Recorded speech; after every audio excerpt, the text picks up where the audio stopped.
Congratulations, வாழ்த்துக்கள் to Suryakumar Yadav, Gautham Gambhir, மற்ற விளையாட்டு வீரர்கள் அனைவர்களுக்கும்.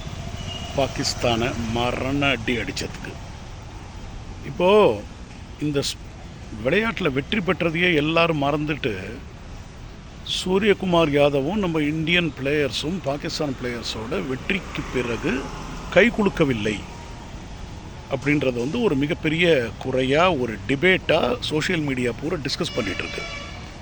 நான் என்னோடய வியூவை சொல்லணும்னு பார்க்குறேன். முதல்ல இந்த டிசிஷன் இந்தியாவும் பாகிஸ்தானும் விளையாட வேண்டும், விளையாடலாம் அப்படின்ற டிசிஷன் எடுத்தது வந்து கவர்மெண்ட். ஓகே, கவர்மெண்ட்டு எடுத்திருக்கலாம் இந்த டிசிஷனை. அந்த டிசிஷன் தவறோ சரியோ அதுக்கு முழு பொறுப்பு வந்து கவர்மெண்ட்டு தான், பிளேயர்ஸ் கிடையாது. பிளேயர்ஸ் நீங்கள் விளையாட சொல்கிறீங்க, அவங்க போய்ட்டு விளையாடுறாங்க, அவ்வளோதான் பிளேயர்ஸோட பொறுப்பு, அதோடு முடிஞ்சிருது. ஆக்சுவலி இப்போ எங்கே கேள்வி வருது அப்படின்னா, சூரியகுமார் யாதவ் அப்படின்ற ஒரு இண்டிவிஜுவல் ஜஸ்ட் இந்த கிரிக்கெட் டீமை ரெப்ரசன்ட் பண்ணுறாரா, இந்தியாவை ரெப்ரசன்ட் பண்ணுறாரா? ஆக்சுவலி அவர் இந்தியாவை ரெப்ரசன்ட் பண்ணுறாரு. ஸோ அவருக்குன்னு ஒரு எமோஷன்ஸ் இருக்கும், அவருக்குன்னு ஒரு திங்கிங் இருக்கும், அவருக்குன்னு ஒரு ஃபீலிங்ஸ் இருக்கும். அத்தனை பிளேயர்ஸ்க்கும் அவங்களோட இண்டிவிஜுவல் ஃபீலிங்ஸ் இருக்கும். அதை வந்து மக்களாகிய எங்களை ரெப்ரசன்ட் பண்ணி அவங்க விளையாடுறாங்க, அதுதான் உண்மை. எங்களோட ஃபீலிங்ஸை தான் அவர் மைதானத்தில் காட்டினது. அவருக்கும் மேபி பர்சனலி பாகிஸ்தானோட விளையாடுறது பிடிக்கலையாக இருக்கலாம். ஆனால் கவர்மெண்ட் சொன்னால் அதை வந்து மறுக்க முடியுமா? அவர் விளையாடி தான் ஆகணும். விளையாடினார், போட்டு தள்ளினார் பாகிஸ்தானை, அடி ஏறி மிதிச்சிட்டார். ஆக்சுவலி ஏறி மிதிச்சதுக்கப்புறம் கை குலுக்கி தான் ஆகணும்னு எந்த ரூலில் சார் போட்டிருக்கு? அந்த கை குலுக்கிறதுன்றது ஒரு விஷயமா சார்? ஆக்சுவலி விளையாடில் தோல்வி அடைகிறது வெற்றி அடைகிறதுன்றது தான் விஷயமே. கை குலுக்கணுன்றது ஒரு விஷயமே கிடையாது. ஸ்போர்ட்ஸ்மேன் ஸ்பிரிட்டுன்றது வேறு, ஹியூமானிட்டின்றது வேறு. சிலர் சொல்கிறாங்க பாகிஸ்தான் மீடியாவில், பாகிஸ்தான் வந்து ஜஸ்ட்டு விளையாட்டில் தான் கான்சன்ட்ரேட் பண்ணுறாங்க. இவர் கை குலுக்காததுக்கு காரணம் வந்து அந்த பிளேயர்ஸ் எல்லாம் வந்து பஹல்காமில் நடந்த அந்த ஒரு அட்டாக்குக்கு பின்னாடி இந்தியர்கள் இவ்வளோ பேர் இறந்து போயிருக்காங்க, அதுக்கு பின்னாடி ஒரு சிம்பதி, ஒரு எம்பதி வந்து இந்த பிளேயர்ஸ் எல்லாம் காட்டலை, பாகிஸ்தான் பிளேயர்ஸ். அதனால தான் இவங்க வந்து கை கொடுக்கல.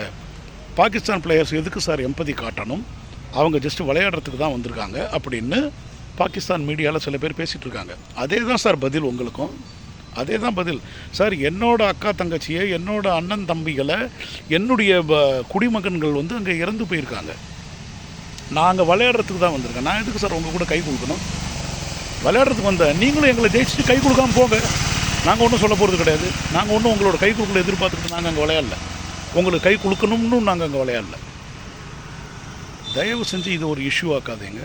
சூரியகுமார் யாதவ் செய்தது 100க்கு 100% சரி. நான் ஒரு சின்ன எக்ஸாம்பிள் கொடுக்குறேன் சார்.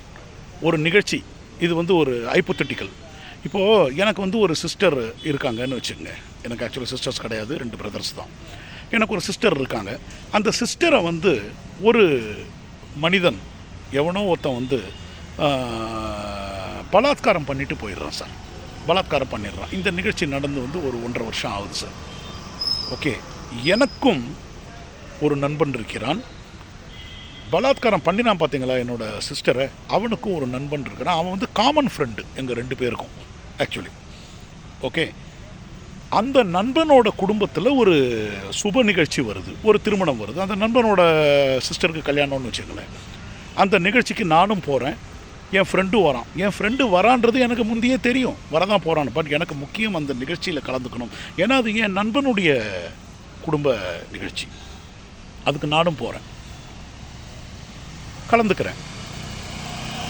அதே நிகழ்ச்சியில் அந்த ஃப்ரெண்டும் வராரு, கலந்துக்கிறாரு. ஓகே, நான் அந்த ஃப்ரெண்டை பார்க்காத மாதிரி போகிறேன். நான் வந்து அந்த ஃப்ரெண்டு வந்து ஈவன் அங்கேருந்து என்கிட்ட இப்படி பேசுகிறதுக்கு வர்றாரு, நான் அவாய்ட் பண்ணிட்டு போகிறேன். இப்போ இதில் அந்த ஃப்ரெண்டு ரொம்ப பெருந்தன்மையான ஆள், என் கூட பேசுகிறதுக்கு வந்தும் அவனை அவாய்ட் பண்ணிட்டு போகிறான் பார், இவன் அயோக்கியன்னு என்ன சொல்லுவீங்களா? என்னோட சிஸ்டரை பலாத்காரம் பண்ணியிருக்காங்க, அவன்கிட்ட நான் ஏன் பேசுவேன்? என்ன அவசியம், என்ன நெசசிட்டி அவங்ககிட்ட நான் பேசணும்ட்டுன்னு? இப்போ நான் பேசுகிறது இதை ஒத்துக்கிட்டேங்கன்னா, இது ஒரு வீட்டில் நடந்த இந்த நிகழ்ச்சிக்கு என்ன மரியாதை ஆஸ் எ இண்டிவிஜுவல் நான் கொடுக்குறேனோ அதே மரியாதை இந்த நேஷனுக்கு நான் கொடுக்க வேண்டாமா? அதை தான் சார் சூரியகுமார் யாதவ் பண்ணார். இன்னும் ஒரே ஒரு கேள்வி கேட்குறேன். இதே சூரியகுமார் யாதவ் இப்போ அவர் மேலே வச்சுருக்கிற குற்றச்சாட்டு என்னென்னா, அந்த பரிசளிப்பு விழாம்போது இந்த வெற்றியை வந்து நான் வந்து பஹல்காமில் இறந்து போன அவர்களுக்கு அர்ப்பணிக்கிறேன், அந்த ஆர்மி சோல்ஜர்ஸ்க்கு அர்ப்பணிக்கிறேன், ஆப்ரேஷன் சிந்தூருக்கு நான் அர்ப்பணிக்கிறேன் அப்படின்னு சொன்னார். அது வந்து தவறு. அவர் பொலிட்டிக்கல் ஸ்பீச் பண்ணிருக்கு. இதில் எங்கே சார் பொலிட்டிக்கல் வந்துச்சு?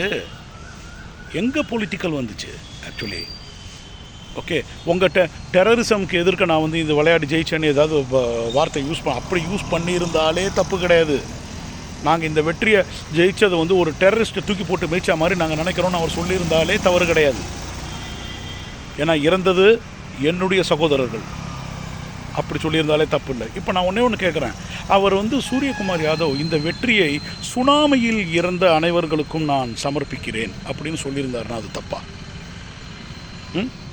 அப்போ வந்து சூரியகுமார் யாதவுக்கு வந்து இந்த உடலில் இருக்கும் கடலையே பிடிக்கவில்லை, பெருங்கடலை பிடிக்கவில்லை, இயற்கையை பிடிக்கவில்லை அப்படின்னு நீங்கள் வந்து அதுக்கு அவரை ப்ளேம் பண்ணுவீங்களா?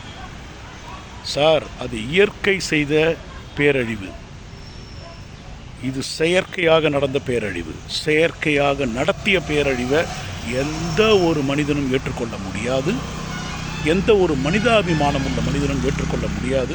இதனால் பாகிஸ்தான் மீடியாவுக்கும் சரி, பாகிஸ்தான் பிளேயர்ஸ்க்கும் சரி நான் வார்ன் பண்ணுறது, முடிஞ்சால் உங்கள் எம்பத்தி சிம்பத்தி காட்டுங்க, முடிஞ்சால் விளையாடி இந்தியாவை ஜெயிச்சுட்டு கை கொடுக்காமல் போயிட்டே இருங்க. அண்டு இது ஐசிசியோ பிசிசிஐயோ யாரோ இவங்கெல்லாம் பேசிகிட்டு இருக்காங்க, India should not participate in this kind of டூர்னமெண்ட்ஸில். Why India should not participate? Ban Pakistan. They should not participate. Whole world knows Pakistan is the terrorism country. Ban them. Why India should not participate? India will participate everywhere. Why they should? They are not guilty. Whoever is guilty, they should be banned from the sports. This is my kind request, kind advice, either to government or to the BCCI or to the ICC, whoever is the authority who can take this decision of banning Pakistan from all sports. Thank you. பேசியதில் ஏதாவது தவறு இருந்தால் மன்னிக்கவும்.